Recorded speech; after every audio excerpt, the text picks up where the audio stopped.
আপনি কি কখনো ভেবেছেন কেন কিছু মানুষ খুব সহজেই সাফল্য পায় আর অন্যরা একই পরিমাণ পরিশ্রম করেও সফল হতে পারে না? আমিও আগে ভাবতাম এটা শুধু ভাগ্যের ব্যাপার, কিন্তু পুরনো কিছু পুঁথি নাড়াঘাটা করে প্রকাশের পদ্ধতি আর আধুনিক গণিতের মিলে এক অদ্ভুত জিনিস আবিষ্কার করলাম। গত বছর একজন কোয়ান্টাম পদার্থবিজ্ঞানীর সঙ্গে হঠাৎ করেই আমার সাক্ষাতের সুযোগ হয়ে যায়। সেখানে আমরা অবজারভার এফেক্ট নিয়ে আলোচনা করছিলাম। জানেন তো সেই অদ্ভুত ঘটনা যেখানে কণাগুলো তাদের আচরণ পাল্টে ফেলে যখন কেউ তাদের দেখে। উনি একটা কথা বললেন যা আমাকে আরো অবাক করেছিল, যা হলো চেতনা শুধু বাস্তবতা পর্যবেক্ষণ করে না, এটা বাস্তবতা তৈরি করতেও অংশ নেয়। এখন আপনি হয়তো ভাবছেন এটা শুধু কোয়ান্টাম পদার্থবিজ্ঞানের গল্প, কিন্তু আমার সাথে যতই আপনি এগিয়ে যাবেন ততই আপনি বুঝতে পারবেন আমি যা শেয়ার করতে যাচ্ছি তা প্রকাশ সম্পর্কে আপনার ধারণাই পাল্টে দিতে পারে।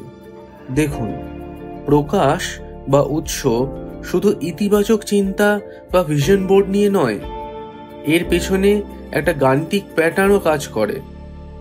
ভেবে দেখুন, যখন আপনি একটা বীজ রোপণ করেন তারপরে একটা নির্দিষ্ট ক্রম অনুসারে সেই বীজ অঙ্কুর, কাণ্ড, পাতা, ফুল, ফল প্রভৃতি প্রাকৃতিকভাবে তৈরি হয়। প্রকৃতি গাণিতিক ক্রম অনুসরণ করে, যেমন ফিবোনাচি স্পাইরাল, যা আমরা শামুক আর গ্যালাক্সিতে দেখতে পাই। কিন্তু এখানেই আসল মজার ব্যাপার। বিজ্ঞানীরা আবিষ্কার করেছেন যে আমাদের চিন্তাগুলো প্যাটার্ন অনুসরণ করে। যখন আপনার মাথায় একটা চিন্তা আসে, সেটা একটা ইলেকট্রোম্যাগনেটিক ক্ষেত্র তৈরি করে যা মাপা যায়, যা কোনো ক্ষেত্র নয়, একটা নির্দিষ্ট গাণিতিক নীতি অনুসরণ করে তৈরি হয়। আমি যাকে প্রকাশের সূত্র বলি, তার 3টে মূল উপাদান আছে। প্রথমত, কম্পাঙ্ক। ঠিক যেমন রেডিও তরঙ্গের সঠিক কম্পাঙ্ক দরকার পরিষ্কার সম্প্রচারের জন্য, তেমনি আপনার চিন্তারও একটা ধারাবাহিক কম্পন বজায় রাখতে হয়। এটাকে গিটারের তার টিউন করার মতন করে ভাবুন। খুব আলগা হলে বাজবে না, আবার খুব টান হলে ছিঁড়ে যাবে। সঠিক জায়গায় বাঁধা হলে সেখান থেকেই প্রকাশ বা উৎসের শুরু হয়। দ্বিতীয়ত, অনুরণন। পদার্থবিজ্ঞানে অনুরণন ঘটে যখন দুটি সিস্টেম একই কম্পাঙ্কে কম্পন করে। কখনো কারোর সাথে দেখা হয়েছে আর সঙ্গে সঙ্গে মনের মিল হয়ে গেছে, এটাই অনুরণন। যখন আপনার চিন্তা, কাজ আর লক্ষ্য সব একই সুরে বাজে, তখনই ম্যাজিক হয়। তৃতীয় উপাদান হলো গতিবেগ। এখানেই বেশিরভাগ মানুষ ভুল করে। তারা ভাবে প্রকাশ তৎক্ষণাৎ ঘটে, মাইক্রোওয়েভে পপকর্নের মতো।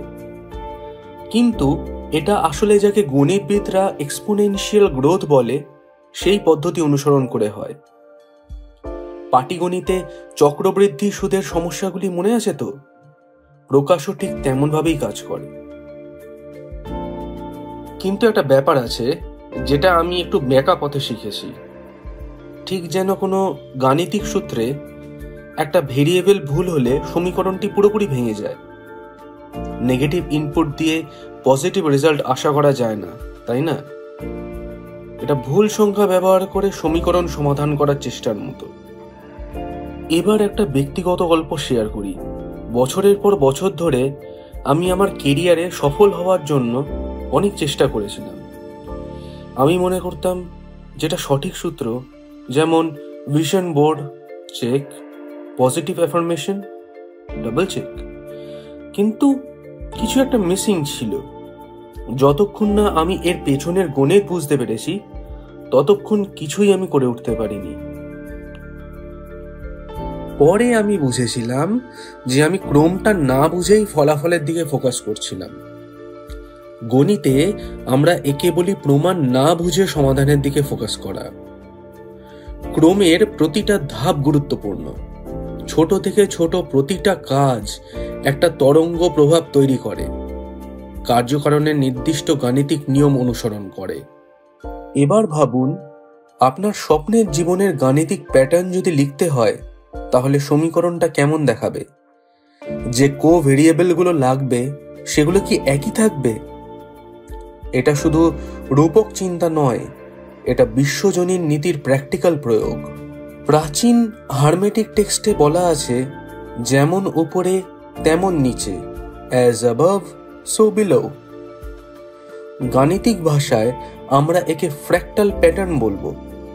এই একই নীতি যা মহাবিশ্বকে নিয়ন্ত্রণ করে, তা আমাদের দৈনন্দিন জীবনকেও নিয়ন্ত্রণ করে।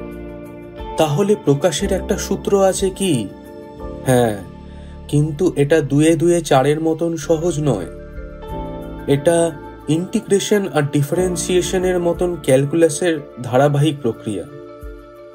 ছোট ছোট পরিবর্তন থেকে শুরু করে বড় বড় পরিবর্তন, বড় বড় ফলাফল পাওয়া যায় এর থেকে। এবার যাওয়ার আগে আপনাকে একটা জিনিস করতে বলি।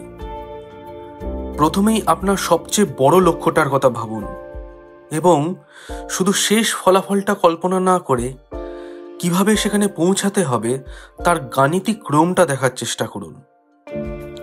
ভাবুন আপনার কাছে কি কি ভেরিয়েবল আছে, আপনার বৃদ্ধির হার কত, কোন কোন প্যাটার্নগুলো মিললে তবেই আপনি আপনার লক্ষ্যে পৌঁছাতে পারবেন। যদি প্রকাশ সম্পর্কে এই চিন্তা ভাবনাগুলো আপনার মনে দাগ কাটে, তাহলে লাইক বাটনে ক্লিক করুন আর সাবস্ক্রাইব করুন। আর এরকম বিজ্ঞান আর আধ্যাত্মের মিলনের অন্তর্দৃষ্টির জন্য নিচের কমেন্টে আপনার চিন্তা ভাবনা শেয়ার করুন। প্রকাশের গণিত নিয়ে আপনার অভিজ্ঞতা জানতে চাই আমরা। মনে রাখবেন, প্রতিটা মহান সমীকরণ শুরু হয় একটা ভেরিয়েবল দিয়ে। তাহলে আপনার ভেরিয়েবলটা কি হবে?